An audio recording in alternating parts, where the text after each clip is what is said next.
Good evening and welcome to the theater. You have come tonight to see The Taming of the Shrew, a heroic tale of a man named Patricio who through feats of cleverness and shared it and will defies the odds and tames the oats of her beast known as Kate the Boo! Ahem. Who defies the odds and tames the oats of her beast known as Kate the Boo! Excuse me, but I'm trying to introduce this play. Well, you're doing it wrong. I most certainly am not. Oh, you most certainly are. Am not. R2. Am not. R2. Well, I'd like you to do a better job. Very well. Good evening and welcome to the theater. You have come tonight to see The Taming of the Shrew, a tale of a beautiful young woman named Catherine, who was really sensitive on the inside, but no one could see it because she didn't want them to. Her patience was sorely tried by a fool who came to town and made a ridiculous bet that he could turn her into the most sensitive life ever. Clearly, he had issues. As did her father, who meant well, but was clueless, so he married her off to a Neanderthal. But the clever woman humored her dim-witted husband, knowing that she would always emerge Excuse me, this play is called The Shrew Who Politely Agreed to be Tamed. Yeah, well, it isn't called The Guy Who Talks Too Much either. Hey, come on, you two. Let's start from the beginning to see, all right? Good evening, and welcome to the theater. You've come tonight to see The Taming of the Shrew, a tale of a brave young man named Lucentio, who defies the odds to marry his true love. Bianca! Yes, Bianca, overcoming all obstacles in his path. And then they kiss a lot. You do like stories with a lot of kissing, right? Yes. Oh, please. Once in Padua, there lived a lively and bold young maiden named Catherine. Her younger sister, Bianca, was very pretty and everyone wanted to marry her. But no one wanted to marry Catherine. That's because she was mean. What did you say? I was just pointing out that, perhaps sometimes you can be a tiny bit, mean. What? Nothing at all. That's what I thought. Catherine didn't want to marry anybody anyway. This was very upsetting to her father, Baptista. And so he declared that no one could marry his youngest daughter until his oldest daughter found a husband. Which wasn't fair because Bianca was already deeply in love with a handsome young man. Why, hello. He's not that handsome. Dad! The men all got together and decided that if anyone was going to have a chance to marry the beautiful Bianca, they'd have to find someone to date, or to marry Catherine. I'll never get married. It happened, however, that Patricio came to Padua purposely to look for a wife, looking very handsome, brave, and patient man. He was not deterred by the unfortunate Catherine sent for a no. Hearing she was beautiful, rich and beautiful, he also married Catherine, tailored to be a man. Uh-huh. Nuh-uh. Uh-huh. Nuh-uh. Uh-huh. Entrance, Patricia went to see her father. How did it go? She spit on me. Oh, well, thanks for giving it a try. Well, I didn't want to try. I wanted to take marry the little fireman. Oh, Baptista was a bit confused, but happy that Patricio liked Kate so much. So they quickly came to an agreement of marriage. You want her, you can have her. Baptista went to go fetch his daughter. Hopefully this Patricio had some sort of plan. If she rolls at me, then I will say she sings as sweetly as a nightingale. If she frowns, I will say she looks as beautiful as roses duly washed. And if she bids me leave her, I will stay with her only. I will give her thanks if she just say her with her only. Catherine arrived confident in her ability to chase off the latest in a long line of suits. Good morning, Kate, for that is your name, I hear. Well, you must be deaf. My name is Catherine. But you're Kate the Shrew. Well, Kate, I must confess that hearing your violence praised through every town I came here to woo you for my life. A strange courtship they made of it. Fool. Excellent. Dunce. Nobly spoken. irksome, sprawling, scalding pestilence! Amen. Ah! Come, you off. You're too angry. If I be waspish, must be where my sting. My remedy then is to pluck it out. Oh, really? Really, Oh, really? really, Oh, really? really. Whether you will or no, I will marry Kate. I think it's going rather well. Give me your hand, Kate. I will go to this and like you find a pearl for our wedding and kiss me, Kate, for we will be married on Sunday. On the following Sunday, all the wedding guests were assembled. I love weddings. I love weddings more. I love you. I love you more. I want to marry you. I want to marry you more. Hey, this play is not called The Marriage of the Two Idiots. Now let's get back to the story. On the following Sunday, all the guests were assembled. But Petruchio was not there. And so they waited and waited and waited. At last he appeared. And a strange sight he was indeed. Indeed. Petruchio was not dressed at all like a bridegroom. And he hadn't brought any of the wedding finery he had promised. But Petruchio could not be persuaded to change his attire. Catherine's to be married to me, not my clothes. And so the wedding began, Petruchio behaving strangely the entire time. Petruchio, do you take Catherine to be your wife? Sorry, I missed what you said. Petruchio, do you take Catherine to be your wife? Nope, still can't hear you. Petruchio, do you take Catherine to be your wife? Yes.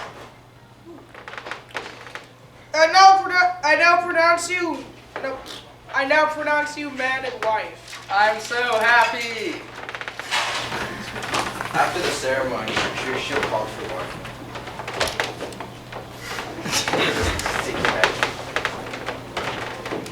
Thanks. Catherine was much alarmed. Petruchio is only acting this way because it was all part of his plan to tame Kate. But before Petruchio and Kate could try the sumptuous and might add very expensive meal, Petruchio insisted on carrying Catherine home immediately. No amount of arguing could persuade him to stay. Instead, he called for a horse for Catherine. He called for a horse for Catherine. I don't want to play the horse. Do it. I don't want to. I had to dance. I got wet. All right, fine. I'm the horse. Nay, nay. A graceful and lame beast. That would make the most unpleasant journey for the new bride. At last. After the long and unpleasant journey, Petruchio saw. Thankfully, supper was soon served. Petruchio intended to find fault with every day. What is that? Get out of my sight. So the servant took it all away. Kate found this behavior very strange. Petruchio was only acting this way because he did not want his love to eat poorly prepared food. Gee, thanks. Later, when a very weary Catherine was ready for rest, He found the same fault with the bed.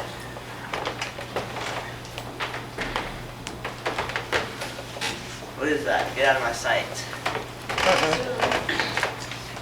by now, Catherine was so tired she fell asleep in a chair, but was quickly awakened. As Petruchio scolded for the poorly made bed.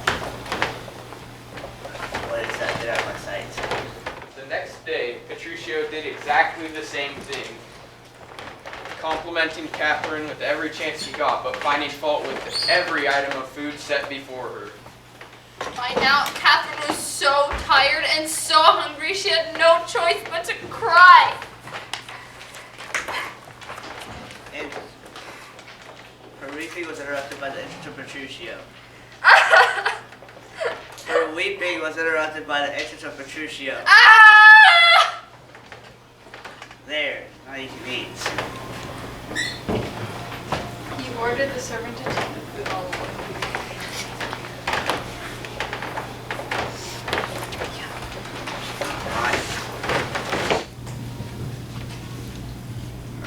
Sure, sweet. Eat. This kindness merits thanks. No thank you, no food. ordered the servant to take the food all away. Although furious, Catherine swallowed her pride. I pray you let it stand.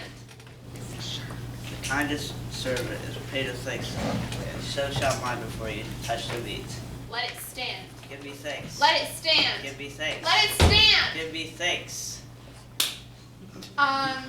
Thanks. Of? I will rubs and cups and farthingales with double And thanks. cage of bravery and amber bracelets and beads with all that they do. Now, to make her believe he really intended to give her all these things, he called in a tailor.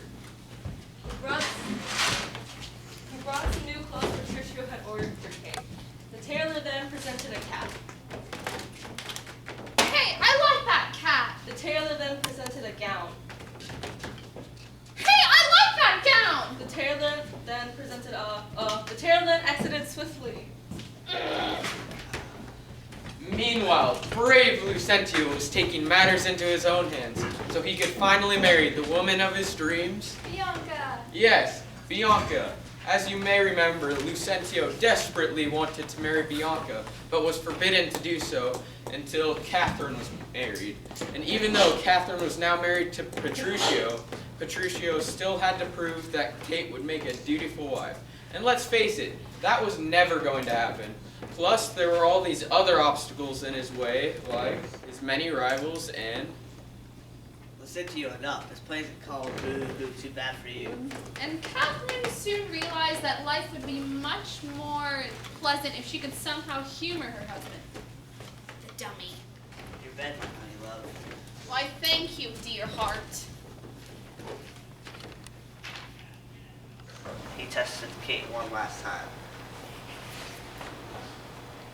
On the way to Baptista's house, he declared the moon to be shining at midday when Kate agreed to such a ridiculous statement. Kate, look, it is the moon. I know it is the moon. Then you lie. It is the blessed sun. Well, then it is the sun when you say it is. It is not when you say it is not. Just tell me if you change your mind. She should test her again. Look, Kate, have you ever seen such a younger gentleman? Young woman, fair, fresh, and sweet, your parents must be quite pleased to have such a stunning daughter. How now, Kate, I hope thou art not mad. This is clearly a man, and not a maiden, as he says he is. Why, you're right. It is an old man. I don't know what I was thinking. And let me tell you, arranging their long-desired marriage was no easy feat. There were rivals, deceptions, servants pretending to be masters, masters pretending to be servants, fathers showing up without warning. Oh, and remember that one time when you snuck into my room against my father's wishes? Yeah. That was really dangerous. Yeah, that was really dangerous. I'm so glad we're married. I'm more glad we're married. I love you forever. I love you forever plus one. I love you forever plus 2. I love you forever plus... Ahem. What? We're in the story too. But what is the play called? The Taming of the Shrew. As we were saying, Patricia and Catherine were welcomed warmly to the feast. But then everyone began laughing at Petruchio because of his mean, nasty daughter Kate, who nobody liked anyways. Wife, not daughter. Wife. Kate, who nobody liked anyways. Disagreeable wife. Disagreeable wife, Kate, who nobody liked anyways. Cause she... Because she always ruined their wedding, or wrecked their story. There you go. Patricia took little notice of the God jokes till he ceased to join in on the laugh. Ha ha ha ha. Patricia laughed right back, haha, and decided to make a bet. Let each one send for his wife. Whoever listens wins. The men readily agreed to test, for they were confident of their wife. First. Lucentio sent first for Bianca. Soon the servant returned alone. Servant, my mistress sent word. She is too busy and cannot come. How can she say she is too busy and cannot come? Is that an answer for a wife?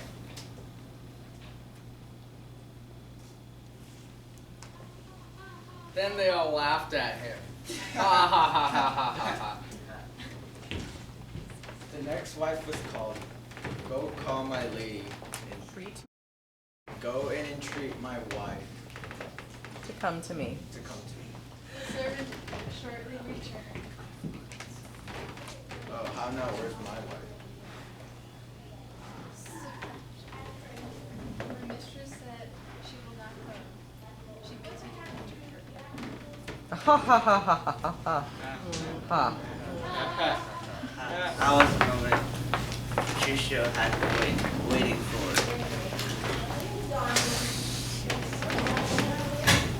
Touch the live. By my holiday, here comes Catherine. They couldn't believe their eyes. I'm so happy.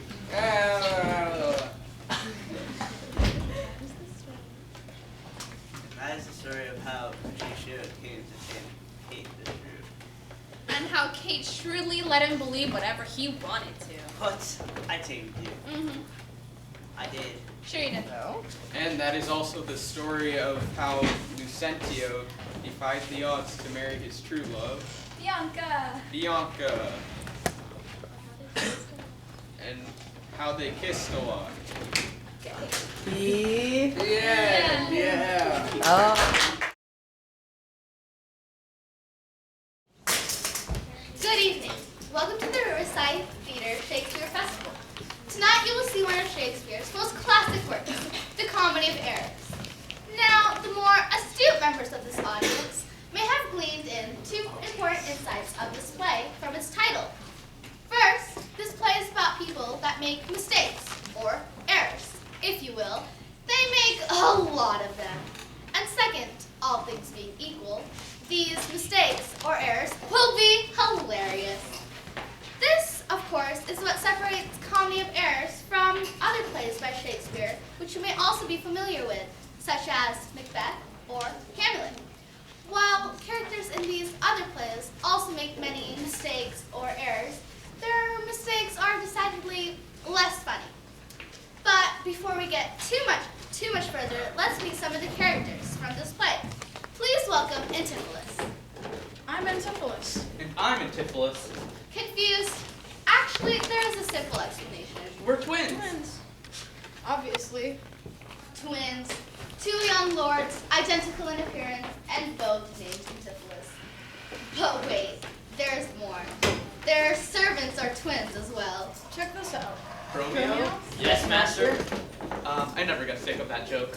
You see, it's funny because they don't know which of us is which. Right, Romeo? You said it, master. Thank you, Romeo. Now, wait a second. Romeo? Gotcha. See? Hilarious! Now that you've met the two sets of twins, it's time you knew a little about them. Antipholus, would you care to do the honors? Our story actually begins long before our story actually begins. When the four of us were very little children. Antipholus and I were on a ship with our mother and father, And the Dromios. who had only recently been purchased from their slave mother. Hilarious. Actually, that wasn't a joke. Right, moving on. And it happened at that young age that we were separated by a terrible storm. We were separated by a terrible storm that broke the ship in two. Here to provide a dramatic reenactment are the Dromios.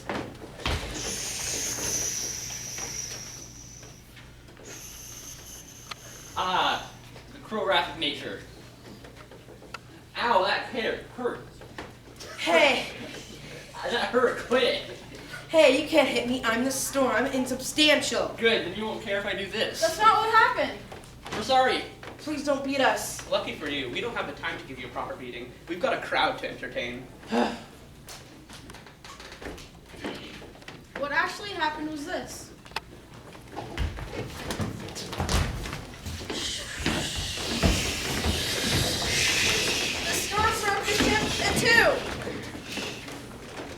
Fortunately, the family all survived. Unfortunately, they were separated at sea and rescued by different vessels. Even worse, the sets of twins were both split up. One Antipholus and one Dromio returned safely to their home in Syracuse with their father, Egon, while the other Antipholus and the other Dromio, along with their mother, were rescued by a foreign vessel and never returned home. Years passed, and Antipholus grew into a man. All my life, I've never given up hope that my mother and brother are out there somewhere. And I won't rest until I find them. And so, Antipholus of Syracuse, as we now shall call him, and his servant Dromio set sail to search for Antipholus' mother and brother, wherever they may be. And so, we arrive at the major dramatic question of this play. Will the family be reunited? I hope so. Me too. Promise me you'll never leave me. I promise. For the first time in years, every member of the family was about to be in the same city, the distant court of Ephesus. As our story begins, Antipholus and Dromio of Syracuse come to Ephesus looking for their relatives. Egon also comes looking for the other Antipholus and Dromio after their long absence. And, unknown to both father and son, their missing family has been in Ephesus the entire time. Yes, a dramatic reconciliation with all involved parties seemed inevitable. Or it would have been if this play was titled William Shakespeare's Dramatic Series of Correct Assumptions. As you might recall, however, this play is called A Comedy of Errors. To help you keep track of these errors, we have decided to create something called the Shakespeare Tabulator 2000.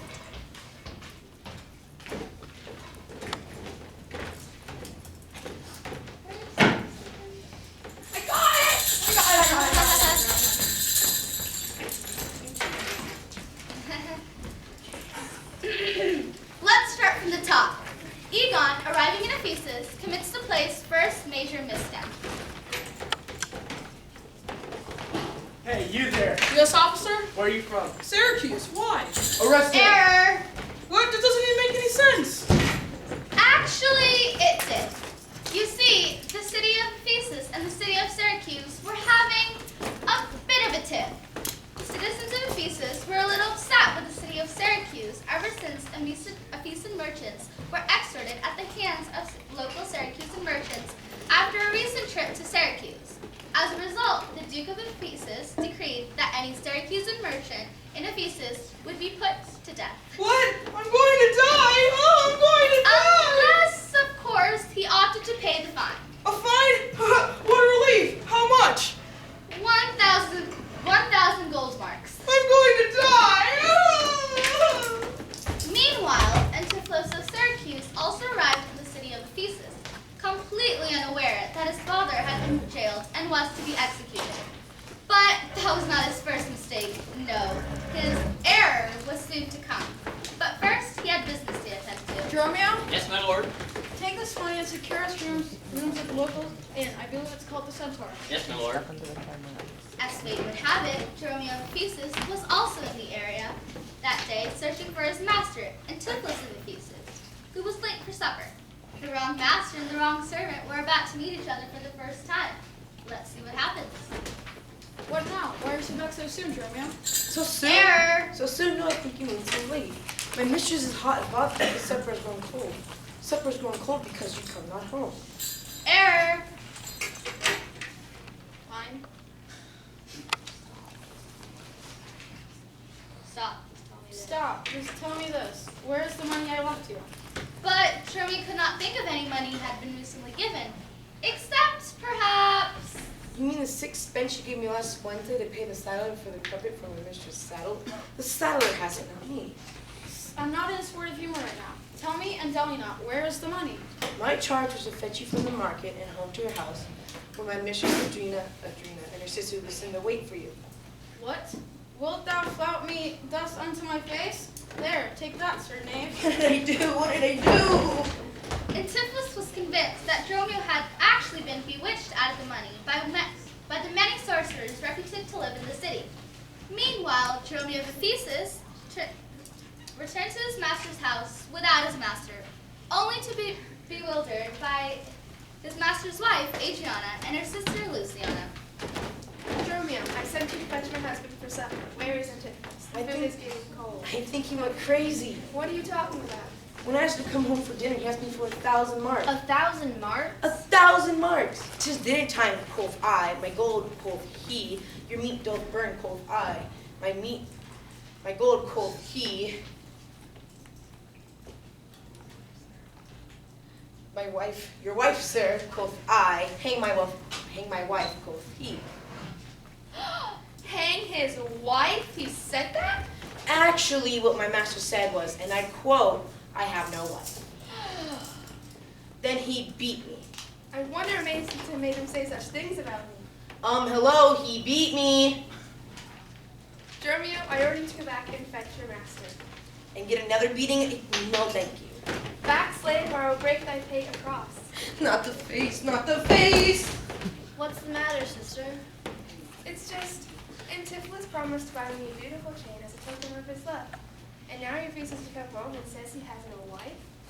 Darling sister, I'm sure that your husband will soon return with your beautiful chain. When you are wearing the belt around your neck, you will see that you have no reason to be worried. Meanwhile, Antipholus of Syracuse was still angry at his servant's disobedience and stupidity. It was in this state that Dromio of Syracuse found him when he returned from the inn. Master, there you are. Dromio.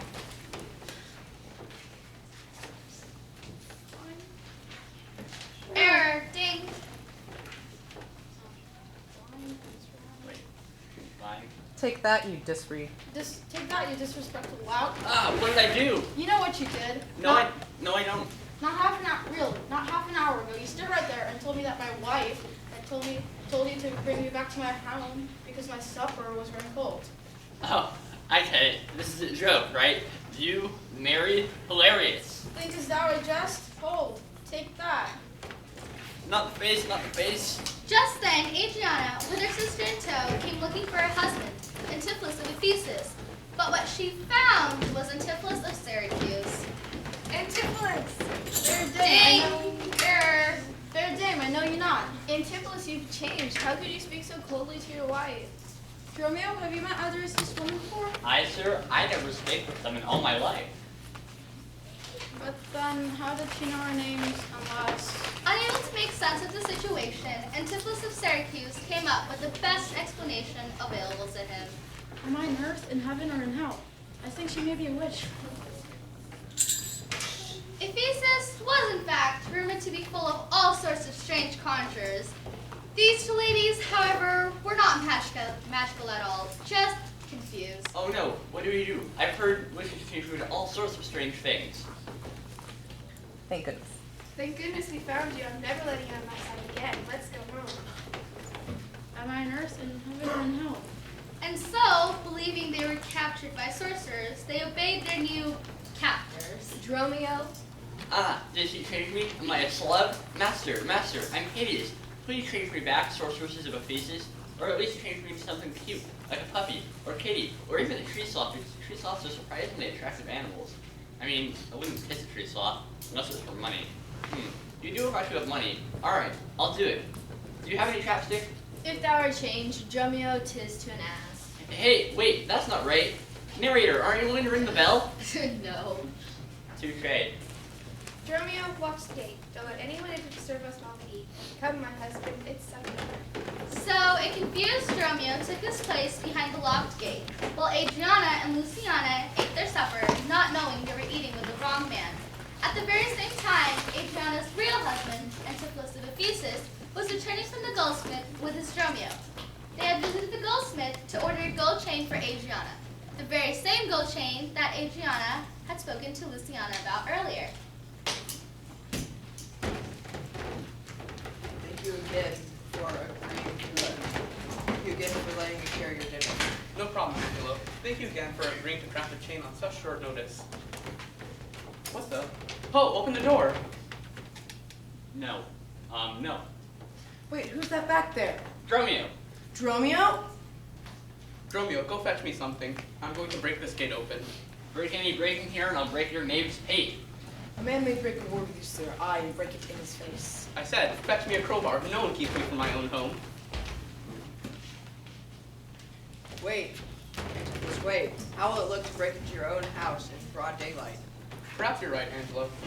I know wretch of excellent discourse, courteous, and witty, and yet wild and gentle. There we will dine. Come, Romeo.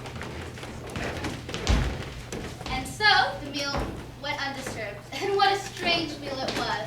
Imagine the poor confusion of poor young Antipholus must have felt falling squarely into another man's life. But things were about to get even complicated for the young man. To his great and unexpected surprise, Antipholus was about to fall in love. Sweet mistress, What? Are you mad? You love my sister, don't you? I love thy sister's sister. Wait, my sister doesn't have another sister. You mean me? Meanwhile, Romeo had his own brush with love in the form of a house servant named Mel. Oh, Romeo! Hey, hands off the merchandise. Yikes! What was that for? Nothing in particular, it just sort of seemed wrong. Sorry. And in a way, love, or a gift of love, was to play a large role in the rest of this play. And, of course, another error. The gift, if you recall, was the gold chain that Adriana fretted over, which her real husband, Antipholus of Ephesus, had ordered from the goldsmith, causing him to be late for dinner. The error occurred when the goldsmith delivered the goods. There isn't a large greasing instrument behind me, is there? Not that I can see. Why? Having some trouble? Beast of trouble. And she would have me as a beast. Not that I, being a beast, she would have me, but that she, being a beastly creature, lays claim to me. How about you? I think I might be in love with my sister-in-law.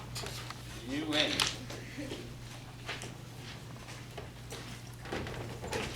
Master Nicholas. Hi, that's my name. I know it well, sir. Here is the chain you ordered. But I didn't order any chain. Why? Master Antipholus, you. Master Antipholus, you're such a kidder. Now don't even try to pay me. I insist you go straight home and present it to your wife. I'll stop by later and collect the money. But what? Not another word. I must be going. Until tonight, Master Antipholus. What just happened? A man you've never met insisted you take his golden chain. Are you going to keep it? Well, he did seem to want me to have it. Bewildered by the day's bizarre events, the two made for the docks to board a ship and leave the city. Later that evening, Angelo came to collect his fee. Romeo, go fetch me some rope. Why do you need rope? Why do I need a servant? Yikes, I buy a rope. Hey, Antipholus. I've been looking all over for you. Error. Wait, this is the Antipholus that I know. Isn't it? Technically, yes, but not the Antipholus he gave the chain to. Where's my money? What money? Don't play games with me. You're deliberately trying to avoid paying me my due. I have no choice but to report you to the Duke. Unless you make payments. Unless you make payment or return the chain. You gave me none. You wronged me much to say so. You wrong me much more in denying it. Officers, arrest him. What? This is insane. Romeo. Fortunately, Romeo was within earshot and came at once. Unfortunately... Master, you called? Quick, go get money for bail from Adriana. From Adriana? Just go. Fortunately, Romeo was able to get the money, and he rushed it back to his master. Unfortunately... Master, have no fear. Here's the money you ordered from bail. What prison? Where did you get this money? From your wife? Speaking of Adriana, she had agreed to lend the money, but in doing so, she also learned of the gold chain and now sent a courtesan to claim her gift from her husband. Surprisingly, the courtesan actually found the Antipholus with the gold chain. All right, buddy, hand it over. But Antipholus and Dromio had been stretched to their limits. After experiencing many strange events in a city they still believed to be populated by sorcerers, they reacted to the courtesan in the only way that made sense to them. Ah! Master, is this Satan? It is him, Dromio, it is the devil. Satan, I charge thee, tempt me not. Confused, the courtesan returned to Adriana empty-handed. Meanwhile, Antipholus of Ephesus was still a prisoner. Ah, here comes my Romeo. I think he brings the money. want money. You said you get some rope. Oh, if I'm free, I beat you. Well, I'm glad I didn't get you any money then. Meanwhile, Adriana, hearing from her courtesan about her husband's bizarre behavior, goes to see him in jail. Adriana, oh thank goodness you're here. But up to this point in the story, Adriana had only encountered the Antipholus of Syracuse. Therefore, her reaction to reuniting with her true husband was only natural. Officers, my husband's not guilty. Yes, here. He is, however, completely insane. What? Bind him, You're let still him the not officer, come you're near not the me. Duke yet. Oh. And so, Adriana bailed out her husband, agreeing to have him kept, found within her house, under the watchful care of a doctor by the name of Pinch. Time to take your medicine. Ow! Meanwhile, Antipholus of Syracuse were desperately trying to escape the city. They had almost made it to their ships when... Not so fast. Hey, Oh. Hey, this is the guy who gave the chain to you. Hey, chain guy, how's it going? Thief. you asked. No. You gave it to me. You gave it to me. And you never paid. You never asked. Swords were drawn. Ahem. Swords were drawn. Hold on. You can throw him.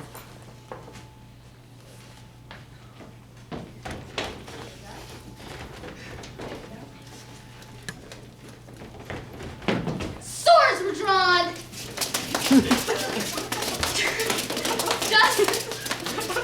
Just as Adriana arrests with Luciano. Husband! What are you doing out? You're supposed to be locked up in our house. What? It's for your own good. Well, you can't argue with that. And your Dromio too. Master, best friend. And so Antipholus and Dromio of Syracuse escaped.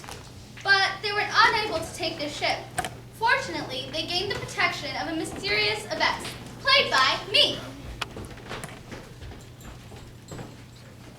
Hey, give me back my husband, you abbess. What? You are the abbess. You said so yourself. What's incorrect about that?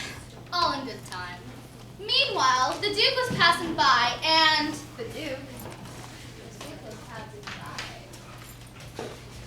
Duke? Yes, you see, the Duke was on his way to execute Egon, who... Duke. Yes? I asked for justice against the abbess. But why? She has my sick husband and refuses to release him to my custody. But before the Duke could process this accusation... Duke. Yes. I asked for justice against my wife. But why? She's telling everyone that I'm crazy so she can keep me locked up in the basement. So you're not crazy? No. But before the Duke could process this accusation... Duke. Yes. I asked for justice against Antipholus. But why? That man refuses to pay me For my... for my gold chain. But before the Duke could process this accusation, the abbess produced Antipholus and Dromio of Syracuse. Huh? Everyone has been in error. What do you mean? There are 2 Antipholuses and 2 Dromios. We still don't get it. They are twins. Oh!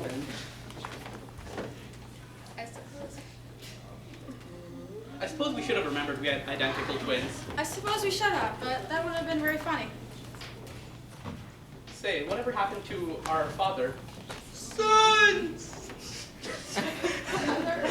Father. What up, son?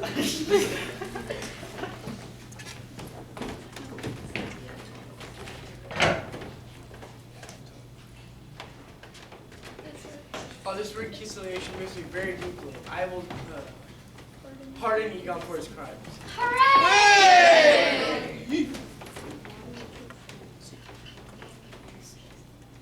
What The abbess then revealed her secret. Sons! Mom? Mom? My love, it is you!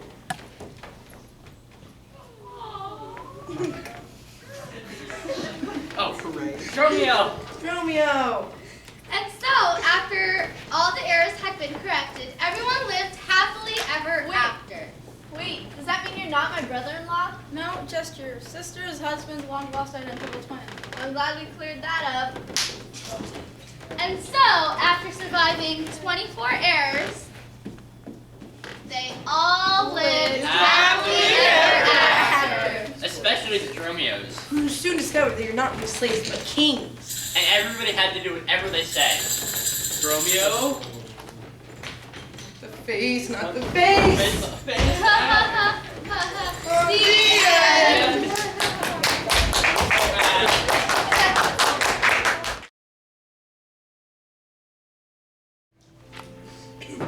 Hello, my name is Fenton. I am here to tell you a story of how I met, wounded, and married the beautiful Aunt Paige. Wound, sorry. It's a compact tale that most of it has very little to do with me. I don't even show up until the very end of the first act. But perhaps that can be explained by the presence of much more famous face. Hello, my name is Falstaff. Sir John Falstaff, to be exact. You might remember from such Shakespearean plays as Henry IV Part 1 and Henry IV Part 2, and, of course, Henry V. Actually, in Henry V, Shakespeare specifically mentioned me as being dead, but surprise, I'm back. I'm ready to party like crazy. All I need is some money and some woman. Falstaff, a visitor to the town of Windsor, was living up to the considerate reputation as the troublemaker. You see, Falstaff and his men had offended the local justice, a man by the name of Shallow, along with his nephew Slender and Parson Evans. Shallow made his accusations public. Yeah, baby, my men killed my deer and drove them. I mostly deny that. And your men distracted me and stole my purse. I almost entirely deny that. But the biggest complaint of all was Falstaff's reputation as a womanizer. This I do not deny. Their complaints against Falstaff, however, went nowhere. Woo! No one touches the Falstaff. So Shallow, Slender, and Pearson events were left to go amongst themselves about happenings of their town, including news of the local beauty, a girl named Anne Page, had recently inherited some 700 pounds. Why? That's Aunt Paige. She's beautiful. So loud, you can do that, can't you? And Shallow soon forgot all about Falstaff and turned his attentions towards the more pressing matters.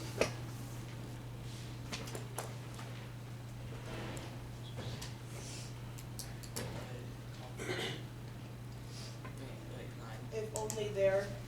If only there was a way to get Slender married off and somehow get a hold of Aunt Paige's money. As you may have guessed, there was indeed a way to accomplish both goals. I have something I have to marry Aunt Paige. But she's too beautiful. Just talk to her loud. You can do that, can't you? Unfortunately, young Slender was extremely, horribly, and unexpectedly bad with women. Hi, my name is Anne. What's yours? So, would you like to come over for dinner? My father's invited everyone.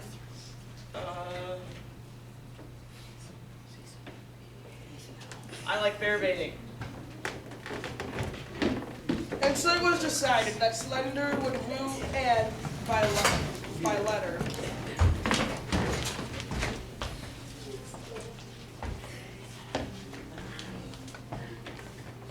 Parson Evans offered to have his own servant deliver Slender's letter to Aunt Page's trusted, confident mistress quickly.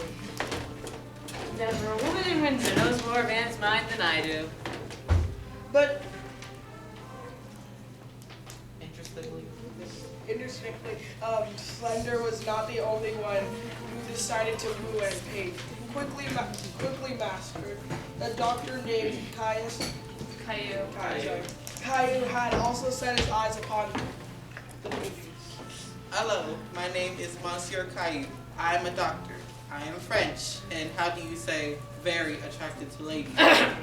What? Oh, nothing. Dr. Caillou was sure to have an inside route to Anne Page. He had employed Mistress quickly so as to be assured of success. Never a woman in Windsor knows more of Anne's mind than I do. What is this?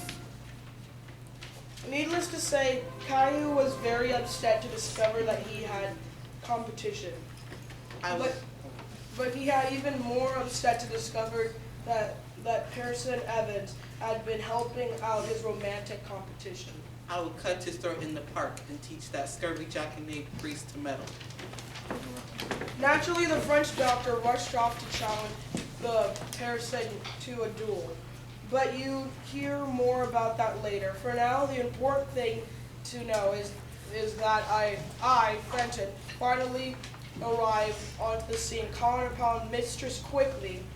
You see, I too sought Quickly's help in wooing the Lady Anne. Never a woman in Windsor knows more of Anne's mind than I do. What news? How does pretty Mistress Anne? I'll be sworn on a book that she loves you. Little did I know, she had the same thing to Slender and Caillou. You see, Quickly herself had not made her mind which of Anne's many suitors were good enough for Anne. There's just so many of them. Ironically, the one person in this story who was not wooing pretty Anne Page was Sir John Falstaff. He was busy speculating two of the town's wealthiest women, Miss Ford and Miss Page, Anne's mother. Though this seduction, he hoped to access their husbands' vast fortunes. If I get some money and they get some Falstaff, I'll simply write them a letter expressing my love. No doubt I'll have my money before the night's end. Let's see here. Dear madam, asking for no reason why I love you. What? Oh, okay. Thank you. For you are not young, but you are married, and you love sack. And by sack, I mean Spanish wine. We have so much in common. Please be mine. Yours truly, John Falstaff. Now Falstaff had a lot to do. There was wine to be drunk, bets to be placed, and mischief to be made. So he saved himself from a little time by simply copying the same letter and sending it to both Miss Ford and Miss Page. It's a win-win.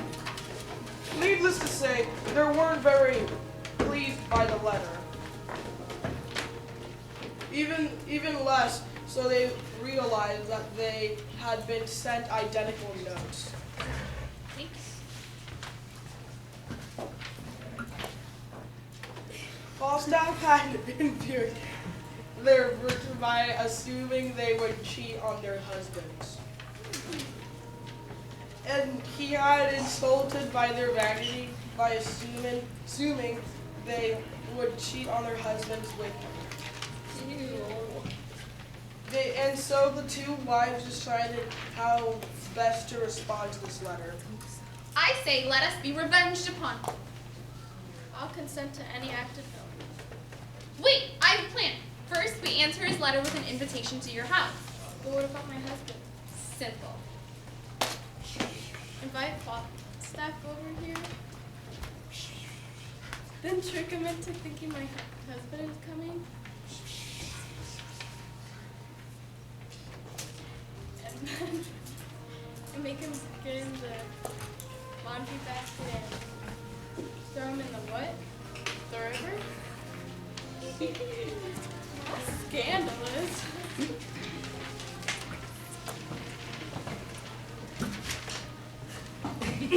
But Falstaff had bigger problems than the wives plot against him.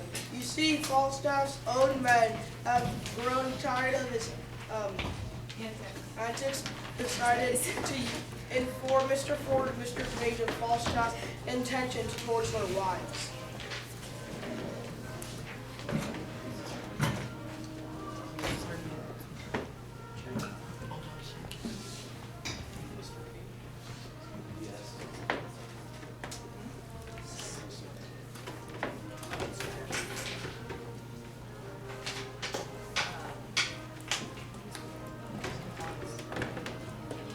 Oh, it's not Slender, it's Serpent. That's it, sir. It's not here today. So just someone comes on and whispers, right? Yeah. No lines. Okay. Can you do that, Ethan? Okay. Just go up and say, "Are you Mr. Page?" Yes, what is And then whisper that. John Falstaff is doing what? With whose wife? Haha, that's very something. Seriously, my wife could never do something, especially not with Falstaff. Mr. Ford, on the other hand, took the news differently. Why was jamming at John Falstaff? A jealous man by nature, Mr. Ford decided to do a little investigating into the alleged affair. Now, here's where the story gets a little complicated. Mr. Ford, calling himself Brooke, tries to hire Falstaff to arrange for Brooke, aka Ford, to sleep with Miss Ford, who, as we all know, actually is his own wife. Mr. Ford, you guys are in charge of your own props, okay?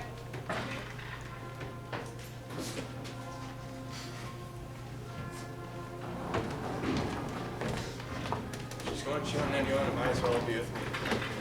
Hello, sir. Hello. What can I do for you? Yes, sir. Brooke.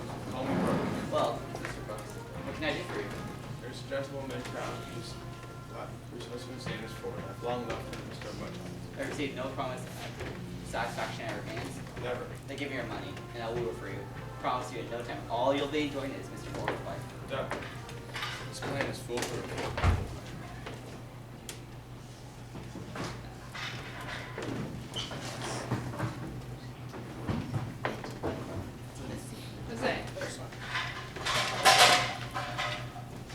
Actually, Mr. Ford planned on catching Falstaff and his wife together and settling the matter once for all. This plan is foolproof. Otherwise, the duel between the doctor and Paris and Carson was about to begin. Each combatant made his wife to be appointed place with the same grim determination to kill one to kill the other man. Who would survive this grim spectacle? Neither man knew, and so the fight began. Evans versus Dr. Caius, round one. Prepare to die, Monsieur Evans. Show your face, you French choir. Come out and fight, you coward. Unfortunately, they had both been told to meet different places. Evans, Caillou, hello. Evans. The duel would have to wait. Meanwhile, Falstaff arrived at the Ford house, bent upon wooing Miss Ford. Come out, wherever you are. Sierra. Here. How sweet, Sir John. Mrs. Ford. So far, the plan was working perfectly. Falstaff had no idea that the two wives were in cahoots, not even when Miss Page showed up. Mrs. Page, what's the matter? Your husband's coming, woman, with the police. He says he thinks there's a gentleman here and he wants to have him arrested. Whatever will we do? Hide him in this pile of old, dirty, smelly laundry and let the servants take him out with the wash. Ow. Are you okay? Okay. Of course, the wives have been pretending that Mr. Ford was on his way. Little did he know that he actually was. Where is the scoundrel? But he did not think to look in the laundry, and the servants took the basket away. Alas, where could he have gone? Meanwhile, at the Page house, I finally had a chance to speak with the beautiful Anne Page in private. Watch the master at work. I cannot get thy father's love, self-object that I, being bland with my gown, with my expense, seek to kill if only by his wealth. Maybe he's right. Maybe you are only interested in my family's money. No, I will confess my father's wealth that the first motive, yet wooing thee, I found thee of more value than stamps and gold, or sums and sealed bands, and 'tis very riches of thyself that now I am. Oh, gentle Master Fenton. Yes, darling? No, we don't actually do. Oh.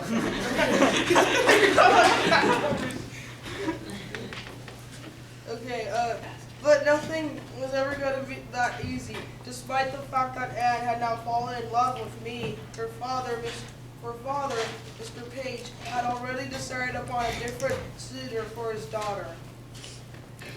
And there's someone I'd like you to meet. Slender?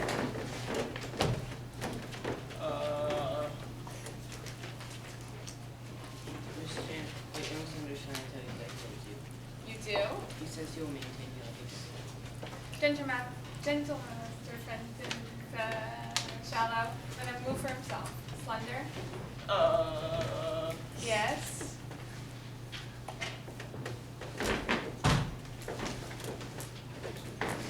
Fortunately, Miss Page did not want her daughter to marry Slender. Oh, thank goodness.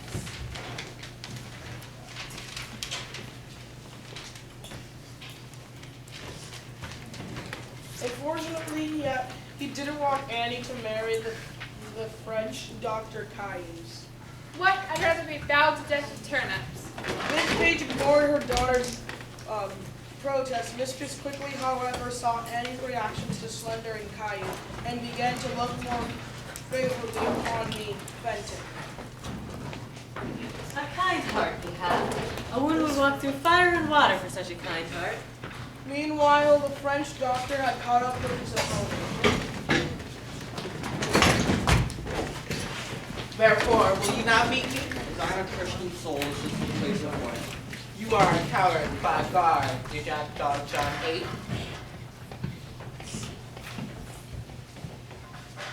Dr. Evans, despite having a second of thought, he knew that he had no choice but to act tough. I desire your friendship, and one will another thing to a man. I said, Evans had no choice to act tough. I will not give your journals wrong in the Collins What's wrong?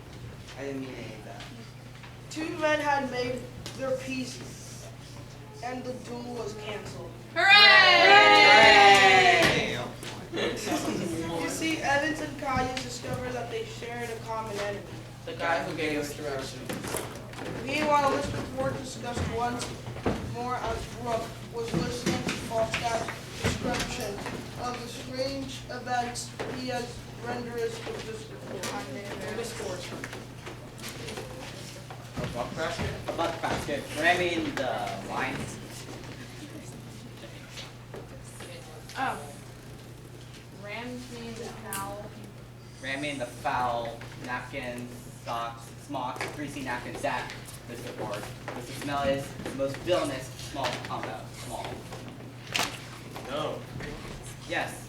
What's more, Ford himself almost caught me. I did not look in the buck basket. Line. Buck basket, Buck. E. What found me? No. Yes. Destiny. I am destined to be with Mrs. Ford's wife. No. Yeah. That's a fool for all I knew. Well, better go now. Mrs. Ford has asked me out to go on a second date. I can't believe it. This plan is foolproof. And so Ford headed off to his own house once more, trying to catch Falstaff with his wife, not knowing that his second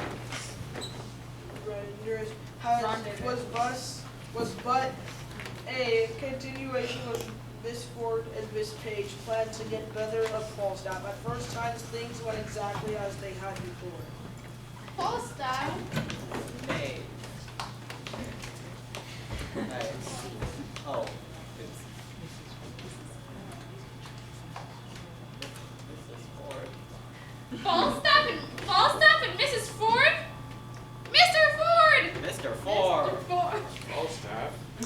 Mr. Ford! Oh no. But They did not hide Falstaff in the laundry, obtaining instead to embrace him and dressed him up as an old woman. An ugly old woman. A very ugly old woman. Just give me this. Thank you.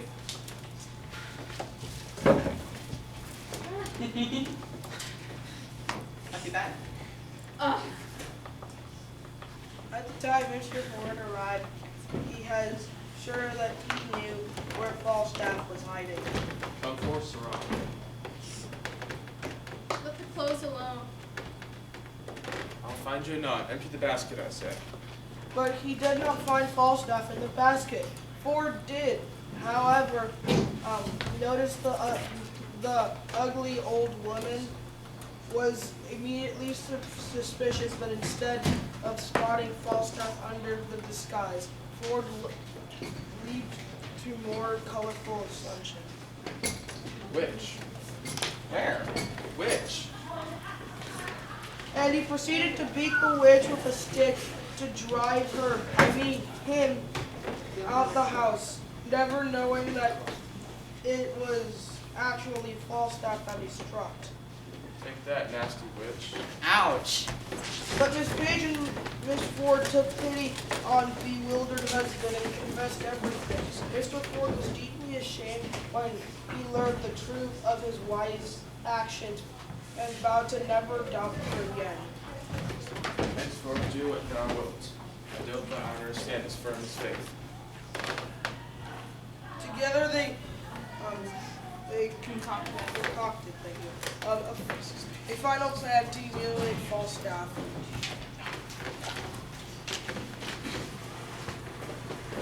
Light Falstaff, to meet both of you at Oak Tree at midnight. Wearing horns on his head. And have the children jump out scared as fairies. Brilliant, strange but brilliant. It'll be enough embarrassment to elicit complete confession. And so they went to their ways to prepare their final trick. Meanwhile, Miss Page, sensing a chance to kill two birds with